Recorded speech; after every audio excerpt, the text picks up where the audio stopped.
আসসালামু আলাইকুম। গতকাল পূর্ব নির্ধারিত schedule অনুযায়ী বিএনপির প্রেসিডেন্ট জনাব তারেক রহমান শহীদ উসমান হাদির কবর জিয়ারত করতে যান। সেখানে একটি ঘটনা ঘটেছে। হাদির কবরে জিয়ারতের সময় একজন শিক্ষক তারেক রহমানকে উদ্দেশ্য করে সন্ত্রাসী, চাঁদাবাজ বলে গালি দেন।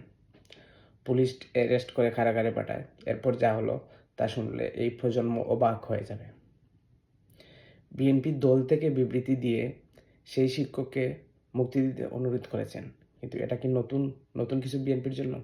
2001 থেকে 2006 সাল পর্যন্ত বিএনপি যখন ক্ষমতায় ছিল, তখন এই সংবাদ মাধ্যমগুলো নানান রকম মিথ্যা অপপ্রচার, বানোয়াট গল্প, বিএনপির চেয়ারপারসন সহ অন্যান্য নেতা কর্মীদের উপর এই সংবাদ মাধ্যমগুলো এরকম খবর লিখেছে। কিন্তু বিএনপি থেকে কাউকেই এই সংবাদ মাধ্যমের সাথে সংশ্লিষ্ট যারা আছেন তাদের কাউকেই জেলেও ঢুকানো হয়নি, তাদের নামে কোনো মামলাও হয়নি, বা বিগত সরকারের মতো কাউকে গুম করাও হয়নি। এটাই হচ্ছে বিএনপির উদারতা। বিএনপি আসলে বাংলাদেশ জাতীয়তাবাদী দল এমন একটা দল যা বাংলাদেশের মানুষের পক্ষে, বাংলাদেশের মানুষের জন্য সবসময় কাজ করে যাচ্ছে।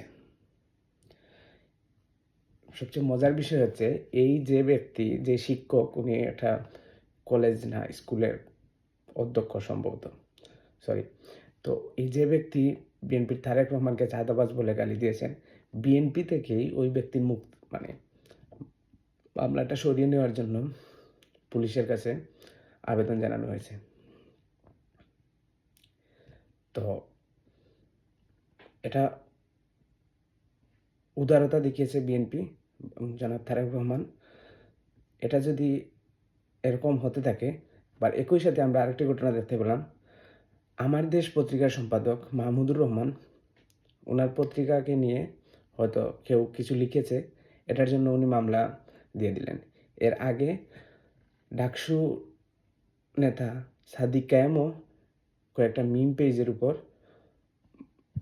পেজের ওনার বা যারা এখানে ফেসবুকে বিভিন্ন ধরনের ট্রল করে, এগুলো রাজনীতিতে খুব স্বাভাবিক, ভিন্নমত থাকতেই পারে, এগুলো নিয়ে মামলা দেওয়া হয়েছে।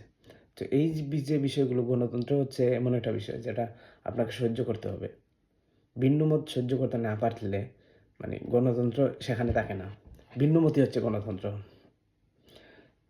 জামাতে ইসলাম বা জামাতে ইসলামের সাথে সংশ্লিষ্ট হয়ে আমার দেশ, সাদিক কায়েম বা যারা আছেন, এদের মিথ্যা অপপ্রচার না ছড়িয়ে